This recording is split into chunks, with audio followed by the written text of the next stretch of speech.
inspire the audience. In this speech, Jim will retrace some of the steps in his last 2 years of life where he has experienced both his highest highs and his lowest lows. His goal is to inspire you to believe that your path to joy is within your grasp if you are willing to take the reins. Presenting speech titled The Shadow of Joy, please welcome to the stage Jim Herbert.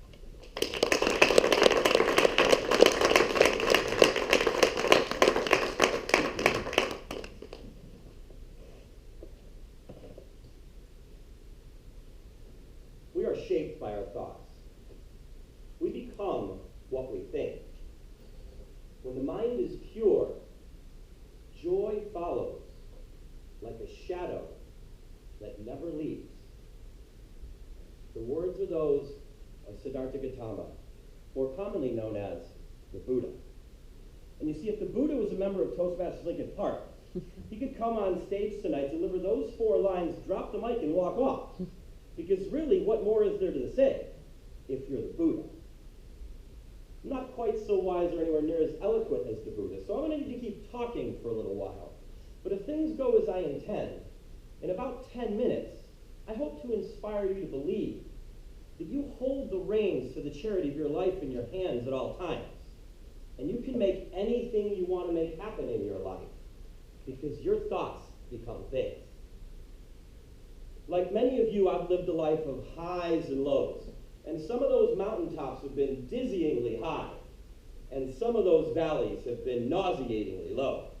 But you know what's amazing?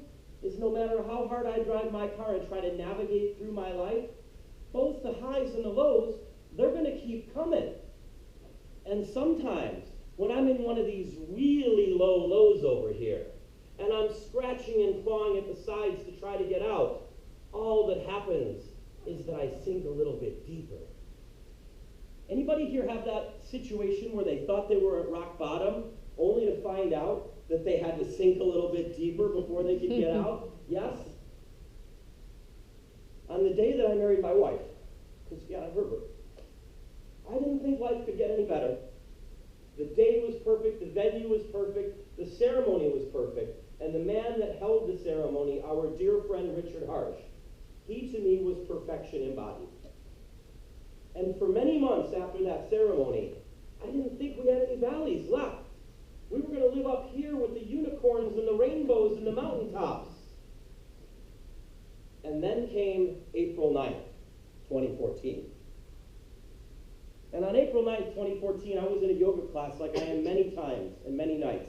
But on that particular night, for some reason, I brought my phone into the class and I laid it down next to my mat. And I looked down about 15 minutes into class and I noticed my phone was ringing. And the name on the caller ID was Rhonda Harsh. And you see, my dear friend Richard had called me nearly every day of my life that we were friends, and Rhonda had called me maybe once. So I had a really bad gut feeling when I saw that call coming in. And I picked up the phone, I ran out to the lobby, I held it to my head, and this is what I heard. James, it's Rhonda, I need you to come right away. I just got home from work, I don't know who else to call. I just got home, Richard's face down in bed, he's gray, I don't know if he's breathing, I just called an ambulance.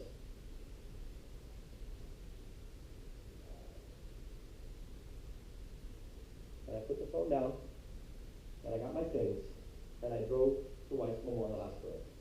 And as I drove there, I began to compose Richard's eulogy in my head.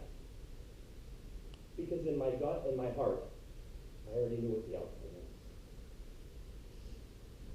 Richard had become a mentor to me in our friendship.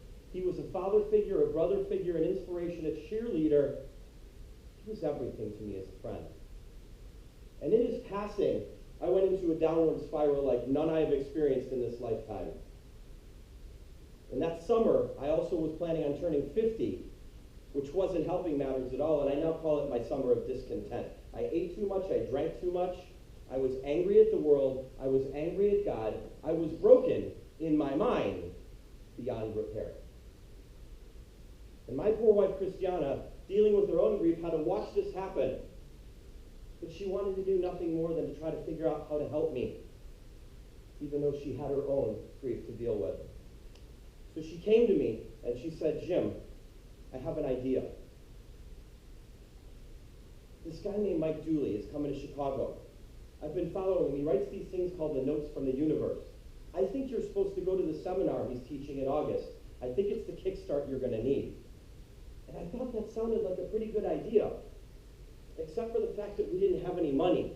We were flat broke, and we just had to move from a place that we couldn't afford to live in, and this conference cost $1,000. So she devised a plan to reach out to my friends and family members and tell them that for my 50th birthday, I didn't want any gifts, but what I wanted, more than anything else, was to re-engage in my life. And there were some seminars coming up at the end of the summer and the fall that I really wanted to go to, and if they were going to do anything for me, that maybe they could make a contribution to a fund that I could use towards working on my life coaching skills again, because that's the path I was on at the recommendation of friends and Richard, who told me, James, your purpose in this lifetime is to inspire others, go do it. But how was I supposed to do that when I was a train wreck? Well, sure enough, after Christiana sent that message to our friends and family members, people started showing up in my yoga classes and at my place of work with cards, with words of encouragement, like, this is the thing you're supposed to do, I believe in you. And they gave me money and checks. And I thought, oh my God, these people actually believe in me. I just wished I could believe in myself. So on my 50th birthday, we had friends and family over to the house, and it was the first time I had fun in months.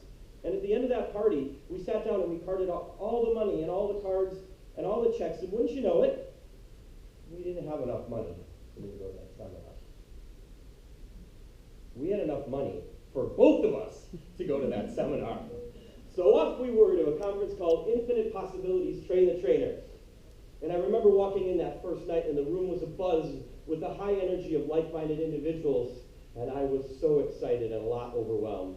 And then I remembered the night started with Andy Dooley, Mike's brother, taking the stage and telling stories in a way I'd never seen them told before that captivated everybody in the room. And then I saw this lovely woman named Regina Garapi take the stage and speak with a heart so big that she made you feel like she was holding you in the palms of your hands.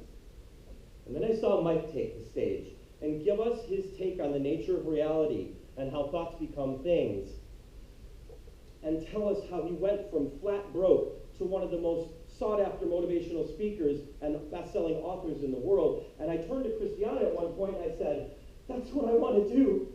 I want to talk to people about being empowered in their lives, and I want to write. And then I remembered something. I wasn't good enough to do any of that. I had no idea how I would ever get started. Never in a million years would I be able to overcome my fears and my doubts. And I went home that night and I sat in my bed and I wept. And I didn't weep because I was still broken and depressed. I wept because someone had been kind enough to show me the light. And I didn't have the courage to go stand in it. Well, the next morning we went back for day 2, and I really didn't want to, but Christiana said we should. And that was the day Mike took us through his workbook that he wrote to help other people teach the Infinite Possibilities program. And he talked about his take on thoughts become things, something I've believed my entire life, but I've never heard it told so succinctly. And then I listened to Mike talk about beliefs and emotions and how they shape your thoughts and how you can harness that energy. And then I heard Mike talk about the very important step of taking action. Because even the best vision board dreamer in the world isn't going to get anywhere if they're sitting at home on the couch waiting to be saved. And then I listened to Mike talk about faith. Not the kind of faith they talk about in churches and in religion, but the kind of faith that you feel in your soul that gives you the courage to take the next step forward even when you have no idea where you're going.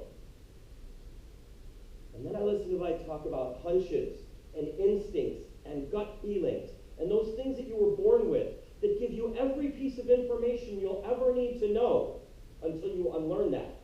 They'll even tell you some things that you wish you never knew, like that phone call in the yoga studio. And then I listened to Mike talk about his take on the meaning of life and defining your divine purpose, figuring out what it is that thing that you were put on this planet to do in this lifetime, and then going and doing it right away with no side streets, so you can get to your contentment and joy as fast as possible. And I realized after that day that it wasn't going to take me a million years to figure out how to re-engage in my life.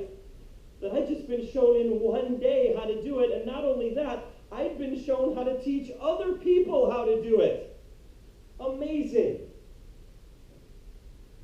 So we came out of that conference like we were shot out of a cannon on rocket fuel, and we took some action. We immediately got a webpage together, and we named a business called Emerging into Joy to help other people figure out how to find joy in their life. And we started taking on pro bono coaching clients. And we started teaching the IP workshop in our homes for free for anybody who would show up.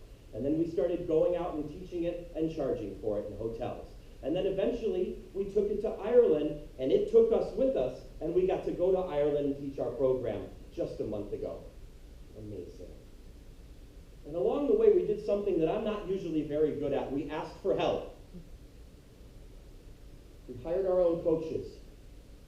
We joined storytelling workshops and storytelling classes, and I joined this little group called Toastmasters so I could be around other people who could inspire me to become a better speaker and show me how to do it. And you know what's amazing? All of this has happened in 15 months. 15 months ago, in my mind, I was broken beyond repair. So I lived a life that was broken. And it was only when I allowed for divine light to shine back into my darkness and show me that I still held the reins of the chariot of my life in my hand, and I could change the outcome by doing two things: change the way I thought and take some action. And that's when everything started to change. So my friends, fellow Toastmasters, and honored guests, whatever it is that is your divine purpose, whatever it is that is the spark in your soul that will make you go straight to joy and contentment with no side streets, go out and do it. And do it with every ounce of energy you've got in your body and your heart and your mind, and don't let anybody, including yourself, tell you that you're not good enough. Because, my friends, you are shaped by your thoughts. You will become what you think. When you allow your mind to be pure, joy will follow you like a shadow that will never leave you. Welcome to the shadow of my joy. I could not be more grateful than to have spent the last year with you. Madam Toastmaster.